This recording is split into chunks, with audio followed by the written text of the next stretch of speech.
کھجور کا رس اور انگور کا رس اذا توبغا جب اس کو جوش دیا جائے یعنی پکایا جائے، کل واحد منہما ادنا طبغۃ، اس کو جوش دینے کے بعد وَإِنِ اشْتَدَّ اگر اس میں نشہ بھی پیدا ہو جاتا ہے، حلال، امام ابو حنیفہ کے نزدیک یہ حلال ہے۔ یعنی پہلے وہ چار چیزیں حلال قرار دیں، ایک گندم، جو، شہد اور مکئی کی شراب، اور یہاں کھجور اور انگور کے رس کو پکانے کے بعد نشہ پیدا ہونے کی صورت میں اس کو بھی حلال قرار دے دیا گیا۔ وہ ویسے ہی بات تھی کہ انگور اور کھجور کی شراب احناف کے نزدیک حرام ہے، یہاں انگور اور کھجور کی نبیذ کو، اس کے رس کو پکانے کے بعد نشہ پیدا ہونے کی صورت میں بھی حلال قرار دیا ہے۔ یہ مسئلہ ایک طرف تو قرآن کی اس آیت سے ٹکراتا ہے، اور دوسری طرف نبی اکرم صلی اللہ علیہ وسلم کی حدیث جو بخاری میں آتی ہے، اور حضرت عمر رضی اللہ تعالی عنہ کا قول جو بخاری میں آتا ہے اس سے ٹکراتا ہے۔ حضرت عائشہ بیان کرتی ہیں ان رسول اللہ صلی اللہ علیہ وسلم سئل عن البدع فقال، حضرت عائشہ نے کہا کہ اللہ کے نبی سے بدعہ کے بارے میں سوال کیا گیا، اور بدعہ جیسا کہ امام بخاری نے باب باندھا ہے، الخمر من العسل وهو البدع، شراب جو بنائی جاتی ہے شہد سے اس کو بدعہ کہتے ہیں۔ حضرت عائشہ کہتی ہیں کہ رسول اللہ صلی اللہ علیہ وسلم سے بدعہ کے بارے میں پوچھا گیا، آپ نے فرمایا کل شراب اسکر فہو حرام، ہر وہ شراب، ہر وہ پینے کی چیز جو نشہ پیدا کرتی ہے وہ حرام ہے۔ یعنی اللہ کے نبی نے یہاں ایک اصول بیان کر دیا کہ ہر وہ چیز جو نشہ پیدا کرے وہ شریعت میں حلال نہیں، حرام ہے، چاہے وہ گیہوں کی شراب ہو، گندم کی، چاہے وہ جو کی ہو، مکئی کی ہو یا شہد کی، جو بھی نشہ پیدا کرتی ہے وہ حرام ہے۔ یہاں خاص طور پر بدعہ کے بارے میں جو شہد سے شراب بنائی جاتی ہے اس کے بارے میں پوچھا گیا۔ حضرت عمر رضی اللہ تعالیٰ عنہ سے یہ روایت مروی ہے، عبداللہ بن عمر کہتے ہیں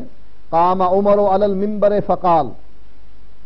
حضرت عمر رضی اللہ تعالی عنہ ممبر پر چڑھے اور فرمایا اما بعد نزل تحریم الخمر وهي من خمسة العنب والتمر والعسل والحنطة والشعير والخمر ما خامر العقل۔ حضرت عمر رضی اللہ تعالیٰ عنہ کہتے ہیں جب قرآن میں اللہ تعالیٰ نے شراب کی حرمت نازل کی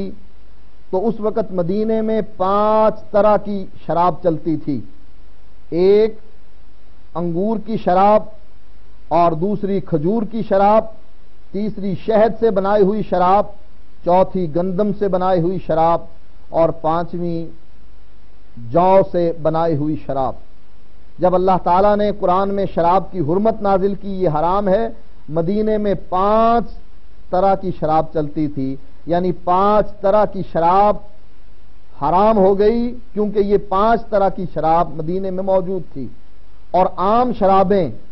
جو نشہ پیدا کرتی ہیں وہ بھی حرام ہو گئیں نبی اکرم صلی اللہ علیہ وسلم کے اس قول سے کل شراب اسکر فہو حرام، ہر وہ شراب جو نشہ پیدا کرے وہ حرام ہے۔ 5 چیزوں میں سے گندم کی شراب حنفیوں نے جائز قرار دی ہے، جو کی شراب جائز قرار دی ہے، شہد کی شراب جائز قرار دی ہے، اور انگور اور کھجور، منقع یا انگور یا کھجور، اس کے رس کو جب پکایا جائے اور اس میں نشہ پیدا ہو جائے اس کی شراب کو بھی حلال قرار دیا ہے۔ یعنی احناف نے گندم کی، جو کی، شہد کی، کھجور کی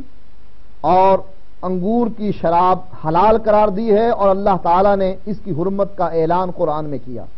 پھر حضرت عمر رضی اللہ تعالیٰ عنہ نے ایک اصول بیان کیا،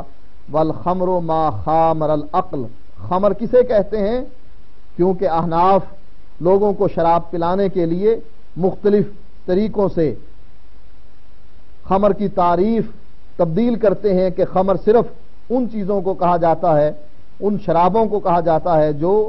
انگور یا کھجور سے بنائی جائے۔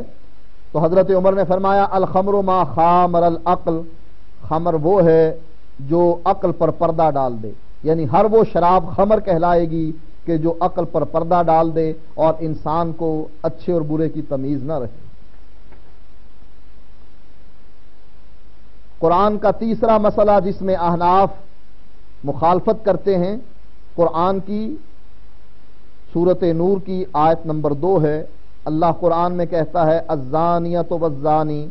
فجلدوا کل واحد منہما 100 جلدہ، زنا کرنے والی عورت ہو یا مرد،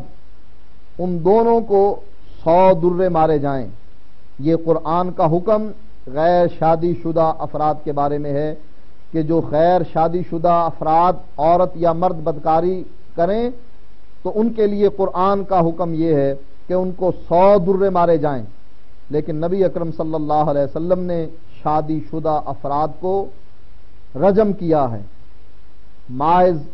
کے بارے میں جیسا کہ حدیث میں موجود ہے، اور ایک یہودی کے بارے میں جیسا کہ حدیث میں موجود ہے، جب یہودی نبی اکرم صلی اللہ علیہ وسلم کے پاس فیصلہ لے کر آئے کہ ان مرد اور عورت جو یہودی مسلک سے تعلق رکھتے تھے، مذہب سے تعلق رکھتے تھے، انہوں نے بدکاری کی، تو نبی اکرم صلی اللہ علیہ وسلم نے انہی سے پوچھا کہ تمہارے ہاں اس کی کیا سزا ہے؟ تو یہودی علماء کہنے لگے کہ ہمارے ہاں تورات میں اس کا منہ کالا کر دیا جاتا ہے۔ آپ نے فرمایا تورات لے کر آؤ۔ عبداللہ بن سلام جو اس سے پہلے مسلمان ہو چکے تھے وہ بھی موجود تھے، تورات لائی گئی۔ اس یہودی عالم نے جہاں یہ حکم اللہ تعالیٰ نے دیا تھا کہ ان کو رجم کر دیا جائے، اس پر ہاتھ رکھ دیا، اس سے پہلے اور بعد کی عبارت پڑھ کر سنا دی۔ نبی اکرم صلی اللہ علیہ وسلم کو عبداللہ بن سلام کہنے لگے کہ اس عالم کے ہاتھ کو اٹھائیے۔ جب اللہ کے نبی نے ہاتھ اٹھوایا تو اس کے نیچے رجم کی آیت موجود تھی، یعنی تورات میں بھی رجم موجود تھا۔ اسی طریقے سے اسلام میں بھی، شریعت میں بھی رجم موجود ہے کہ شادی شدہ ہو کر اگر کوئی بدکاری کرے تو اس کو رجم کر دیا جائے، جیسا کہ بخاری اور مسلم کی روایات موجود ہیں۔ لیکن احناف نے جہاں قتل کے بارے میں چھوٹ دے دی کہ ان طریقوں سے قتل کر دیا جائے تو کوئی بدلہ نہیں ہے، اسی طریقے سے شراب پینے کے بارے میں چھوٹ دے دی کہ ان چیزوں کی شراب پی دی جائے تو کوئی حرج نہیں ہے، حلال ہے امام صاحب کے نزدیک۔ اسی طریقے سے زنا کے بارے میں بھی یہاں چھوٹ دے دی۔ قال وَإِذَا زَنَى الصَّبْيُ أَوِ الْمَجْنُونُ بِامْرَأَةٍ تَابَعَتْهُ فَلَا حَدَّ عَلَيْهِ وَلَا عَلَيْهَا، کہتے ہیں کہ جب کوئی بچہ یا مجنوں بدکاری کرتا ہے کسی ایسی عورت کے ساتھ جو اس کو دعوت دیتی ہے، فَلَا حَدَّ عَلَيْهِ وَلَا عَلَيْهَا، اس بچے اور مجنوں پر بھی کوئی حد نہیں ہے اور اس عورت پر بھی کوئی حد نہیں ہے۔ مجنوں تو مرفوع القلم ہے، اور بچہ جب تک بالغ نہیں ہو جاتا اس کا بھی حساب و کتاب نہیں ہے، جیسے مجنوں کا حساب و کتاب نہیں ہے، بلوغت سے پہلے اس کا بھی حساب و کتاب نہیں ہے۔ لیکن وہ عورت جو دعوت دے رہی ہے گناہ کی، اس کو کس طریقے سے سزا سے بچایا جاتا ہے اور کہہ دیا جاتا ہے کہ اس پر کوئی حد نہیں۔ تو یہاں سے پتہ لگتا ہے کہ فقہ حنفیہ نہ تو قابل نفاذ ہے، اگر اس کو نافذ کر دیا جائے، نہ قتل کی سزا دی جا سکتی ہے، کیونکہ قاتل ان طریقوں سے قتل کریں گے جو طریقے ان کو سزا سے بچانے والے ہیں اور جو فقہ حنفیہ میں موجود ہیں۔ نہ کوئی شراب پینے والا شراب سے رک سکتا ہے، بھٹو بھی پاگل تھا، اگر وہ یہ کہہ دیتا، کیونکہ جب اس نے اس بات کا اعلان کیا کہ میں تھوڑی سی پیتا ہوں، قومی اتحاد والوں نے اس کی اسی بات کو اتنا اچھالا کہ اس کا تختہ الٹ دیا۔ ایک بنیاد یہ بھی بنی، اگر وہ یہ کہہ دیتا اور کوثر نیازی اس کے ساتھ وفادار ہوتا، کوثر نیازی چونکہ حنفی تھا، مولوی تھا، جانتا تھا ہماری فقہ میں کیا ہے، اگر وہ یہ کہہ دیتا کہ بھٹو صاحب ان کو کہہ دیجئے میں چونکہ حنفی ہوں اس لیے میں شراب پیتا ہوں، گندم کی پیتا ہوں، جو کی پیتا ہوں، مکئی کی پیتا ہوں، شہد کی پیتا ہوں، تو کوئی بھی اس کے خلاف آواز نہ اٹھاتا، کیونکہ فقہ حنفیہ میں ان شرابوں کی پینے کی اجازت ہے، حلال ہیں، حرام نہیں ہے۔ چونکہ کوثر نیازی مخلص نہیں تھا اس لیے اس نے وہ مسئلہ چھپا دیا۔ اسی طریقے سے بدکاری کے بارے میں اس قانون کو کیسے نافذ کیا جائے گا کہ جس میں عورت کو چھوٹ دی جا رہی ہے کہ ان افراد سے وہ بدکاری کروا سکتی ہے، اس پر کوئی حد نہیں۔ چوتھا مسئلہ یہ مسائل وہ ہیں کہ جو حدود کے بارے میں ہیں، اللہ کی حدوں کے بارے میں اس طریقے سے انہوں نے زیادتیاں کی ہیں، قرآن کے حکم کے مقابلے میں اپنے امام کے حکموں کو آگے بڑھایا ہے۔ قرآن مجید میں سورۃ مائدہ میں یہ بات موجود ہے، اور یہ بدکاری کا جو مسئلہ ہدایہ اولین صفحہ نمبر 498 پر موجود ہے، چوری کا مسئلہ جس کے بارے میں اللہ تعالیٰ نے سورۃ مائدہ میں یہ بات کہی ہے، آیت نمبر 38 میں والسارق والسارقۃ فاقطعوا ایدیہما جزاء بما کسبا نکالا من اللہ، چوری کرنے والا مرد ہو یا عورت ہو، ان دونوں کے ہاتھ کاٹ دیے جائیں، جو جرم انہوں نے کیا ہے یہ اس کا بدلہ ہے، اور یہ اللہ کی طرف سے عذاب ہے، سزا ہے۔ قرآن کا یہ حکم بالکل واضح ہے۔ چوری کرنے کے بارے میں نبی اکرم صلی اللہ علیہ وسلم اس کی وضاحت کرتے ہیں کہ کتنے مال کے بدلے میں ہاتھ کاٹا جائے گا۔ بخاری کی روایت ہے کہ ربع دینار کی مالیت کا مال اگر چوری کیا جائے تب اس کا ہاتھ کاٹ دیا جائے گا، اس سے کم پر ہاتھ نہیں کاٹا جائے گا۔ یعنی یہ حد ہے اس چوری کے مال کی، اتنی مالیت اگر کوئی چور چوری کرتا ہے اس کے بدلے میں اس کا ہاتھ کاٹ دیا جائے گا، اس سے اگر کم ہے تو ہاتھ نہیں کاٹا جائے گا۔ فقہ حنفیہ میں یہ بات موجود ہے، وَإِذَا نَقَبَ اللَّصُّ الْبَيْتَ فَدَخَلَ وَأَخَذَ الْمَالَ وَنَاوَلَهُ آخَرُ خارج البیت فلا قطع علیہما، جب کوئی چور نقب لگاتا ہے کسی گھر میں اور گھر میں داخل ہو جاتا ہے اور وہاں سے مال چرا لیتا ہے، اور گھر سے باہر کھڑا ہوا کوئی شخص، کوئی چور اس سے وہ مال لے لیتا ہے، فلا قطع علیہما، تو ان دونوں کے ہاتھ نہیں کاٹے جائیں گے، چاہے وہ مال کتنی ہی مالیت کا کیوں نہ ہو۔ یعنی جب چور چوری کرے اور کسی گھر میں داخل ہو، مال چرائے اور باہر کھڑے ہوئے چور کو پکڑا دے، وہ اس سے پکڑ لے، فلا قطع علیہما، ان دونوں پر کوئی حد نہیں ہے، یعنی ان کے ہاتھ نہیں کاٹے جائیں گے۔ یہ اس کی منطق یہ بتلاتے ہیں کہ جس نے نقب لگائی، گھر میں داخل ہوا، مال اٹھایا، وہ باہر لے کر نہیں گیا، گھر کے اندر کھڑے کھڑے ہی باہر سے کسی چور نے اس سے وہ مال لے لیا، باہر والا چور جو مال لے رہا ہے وہ گھر میں داخل نہیں ہوا،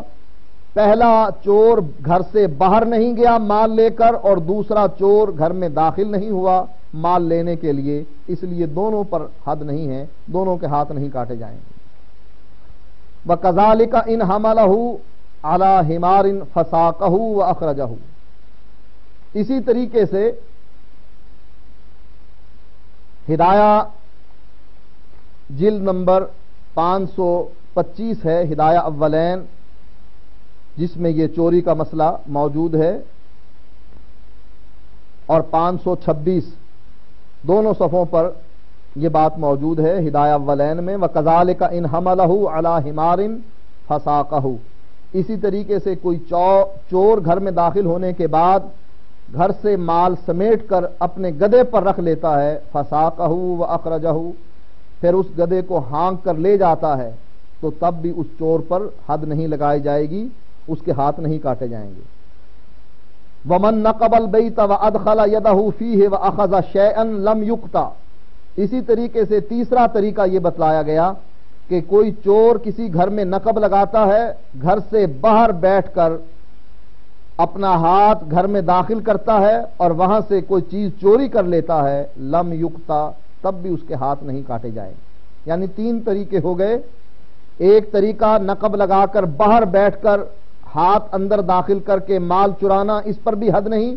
کیونکہ وہ شخص باہر گلی میں بیٹھا ہے، گھر میں داخل نہیں ہوا، کیونکہ چوری وہ ہوتی ہے جو گھر کے اندر داخل ہونے کے بعد کی جاتی ہے۔ باہر بیٹھے بیٹھے اس نے مال چرا لیا، تب بھی اس پر حد نہیں ہے۔